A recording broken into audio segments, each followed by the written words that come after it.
Hello, my friend. This time, our story is about Albert Camus, the quiet rebel who believed we can find dignity even in a meaningless world. As you listen, I invite you to relax and imagine each part of his life.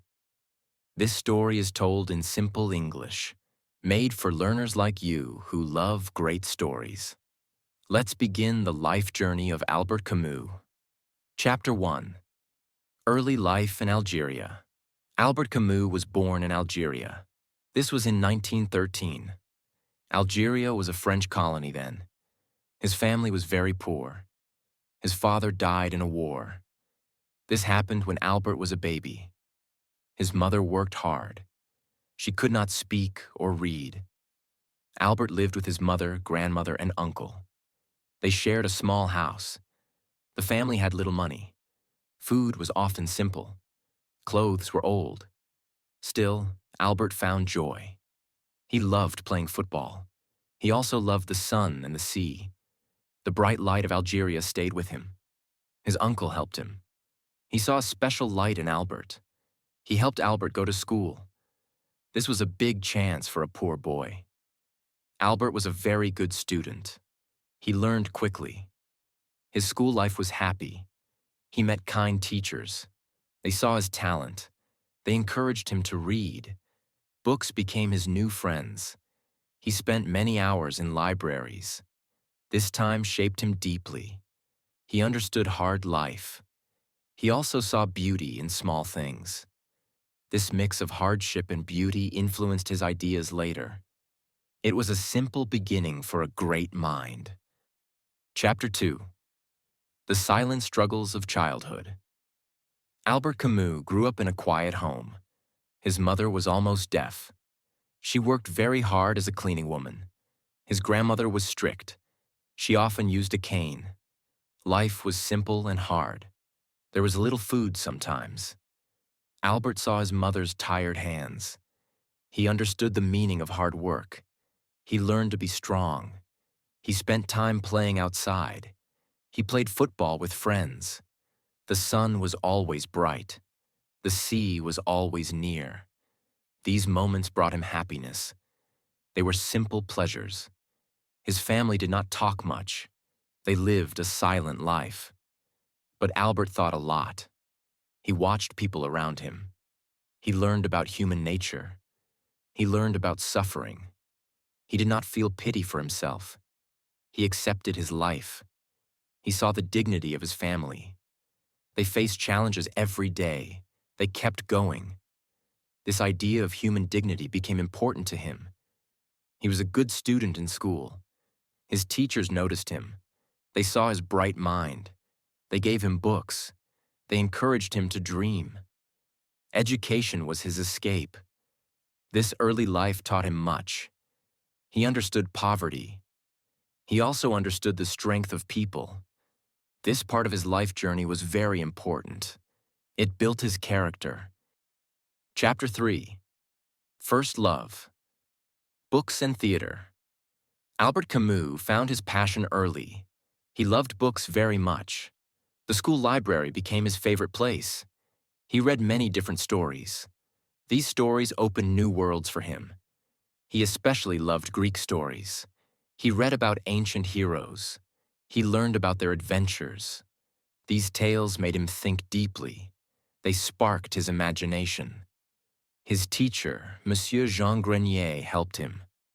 Mr. Grenier saw Albert's love for reading. He guided Albert. He showed him more books. He talked about ideas with him.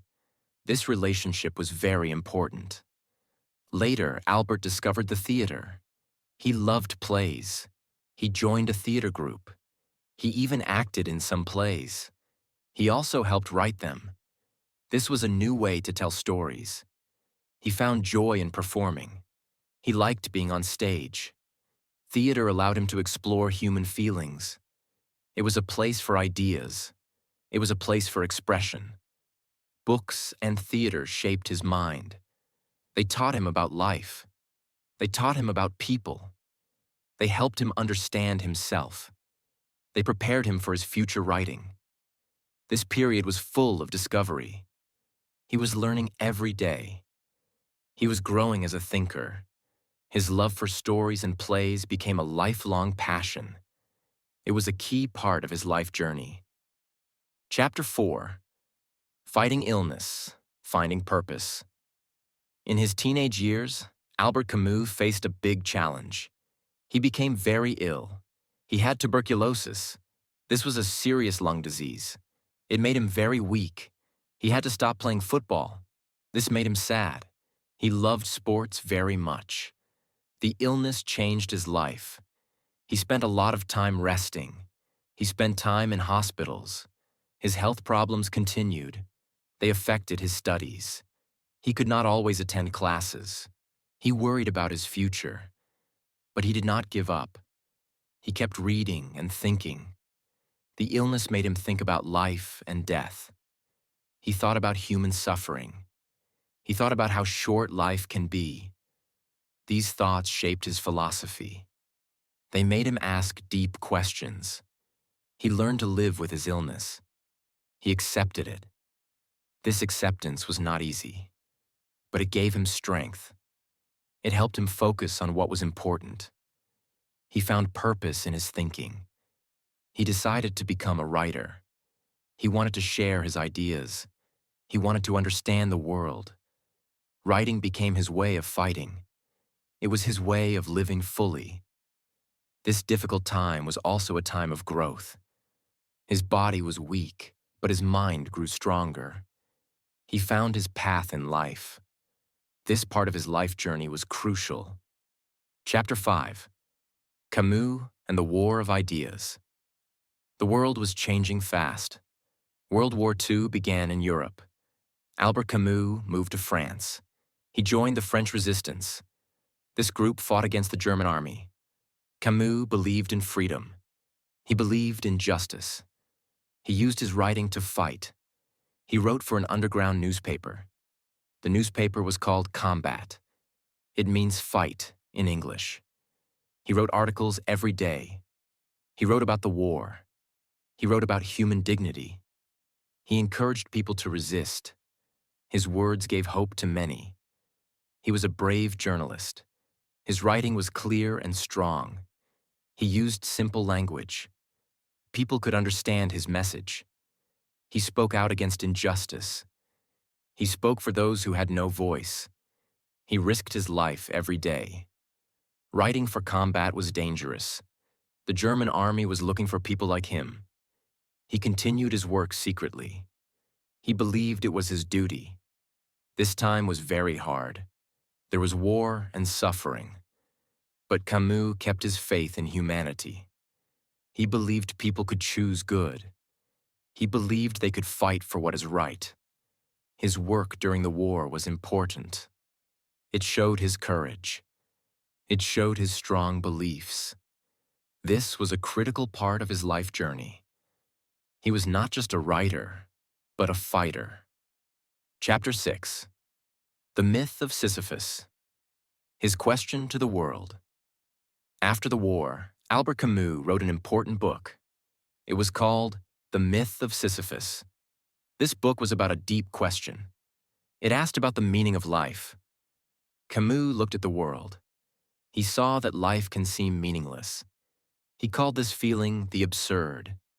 He asked, what happens when we know life has no clear meaning? He used an old Greek story. Sisyphus was a man. He had to push a big rock up a hill. The rock always rolled down. Sisyphus had to do it again and again. This was his never-ending task. Camus said that our lives can feel like Sisyphus's task. We work hard. We try to find meaning. But sometimes, it feels like nothing changes. Life can seem without purpose. But Camus also offered hope. He said that Sisyphus finds joy. He finds joy in his effort. He finds dignity in his struggle. He chooses to keep going. He chooses to be happy. Camus believed we can do the same. We can accept the absurd. We can find meaning in our actions.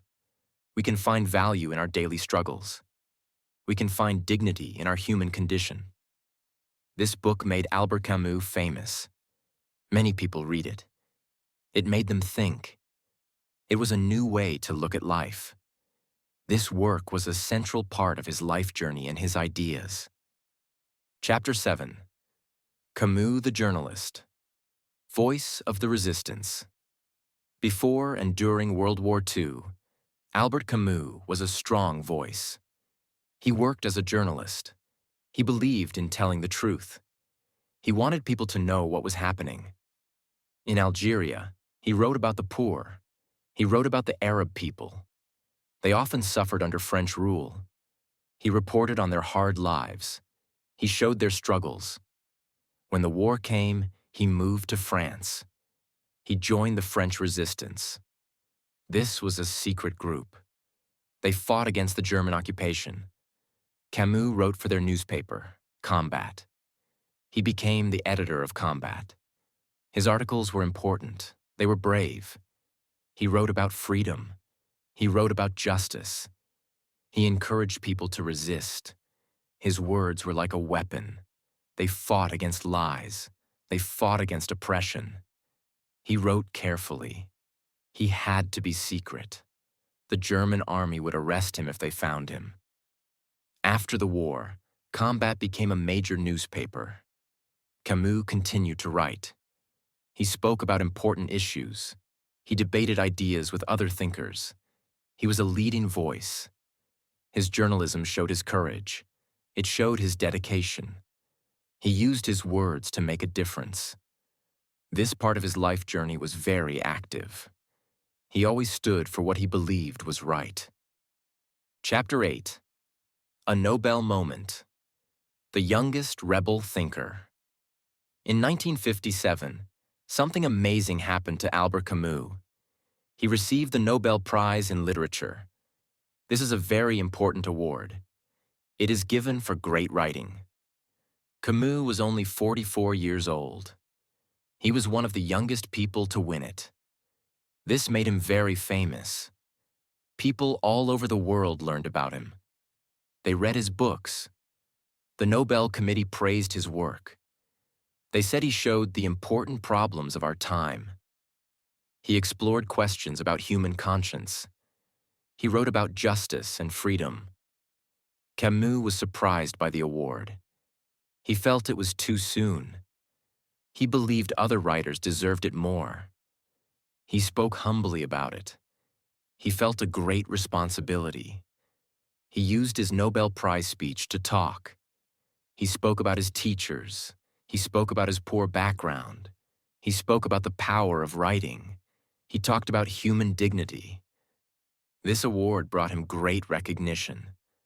But it also brought new pressures.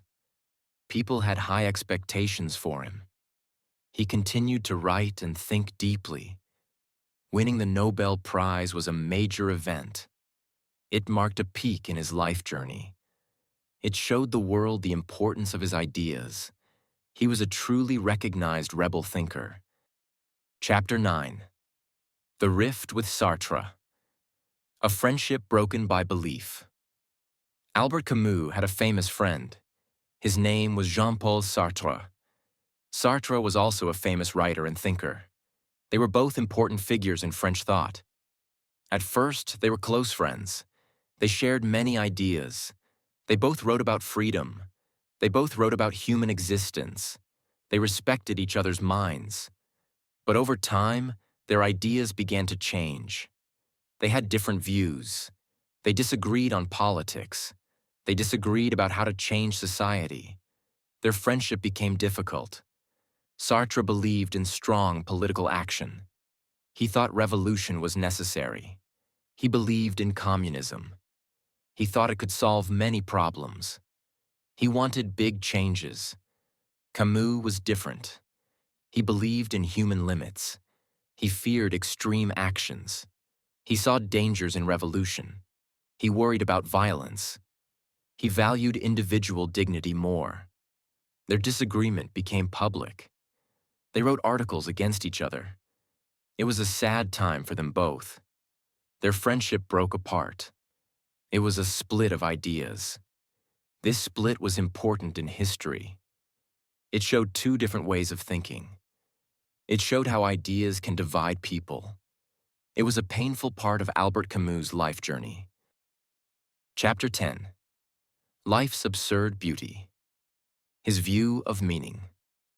Albert Camus continued to explore big questions. He thought about life's meaning. He saw the world as absurd. This means life often has no clear, given purpose. He believed there is no hidden meaning. There is no grand plan. We are born into a world. It does not always make sense. This can feel difficult for people. But Camus did not stop there. He said we should not despair. We should not give up. Instead, we should embrace this absurdity. We should find joy in it. He said we must create our own meaning. We must live fully. We must find happiness in simple things. We must act with courage. We must help others. He believed in human dignity. He believed in kindness. Even if life has no ultimate meaning, we can choose how to live. We can choose to be good. We can choose to fight for justice. His philosophy was about rebellion. It was a quiet rebellion. It was a rebellion against meaninglessness. It was a call to live truly. It was a call to be present. This idea is central to Albert Camus. It is a powerful message. It helps many people today. It shows how one can find strength. This was a deep core of his life journey. Chapter 11. Sudden End.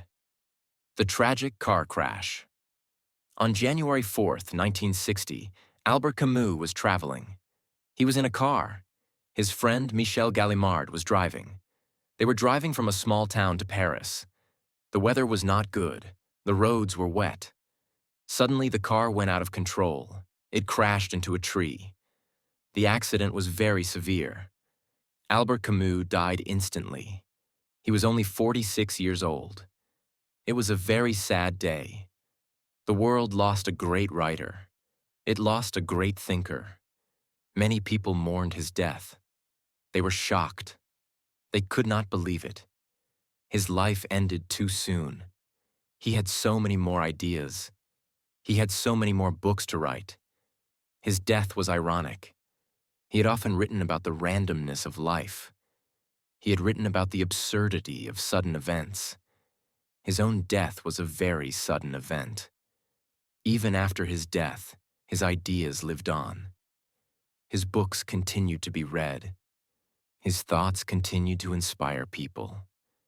His work still helps people find meaning. His sudden end closed his life journey, but his legacy remains strong. He showed us how to live with dignity. He taught us to find beauty. He was a truly remarkable figure. Albert Camus' life journey was one of thought and quiet rebellion. He faced many challenges, from poverty and illness to war and deep philosophical questions. He showed us how to find dignity and meaning, even in a world that can seem without purpose. We hope this real story helped you with your English listening practice and allowed you to learn English through story.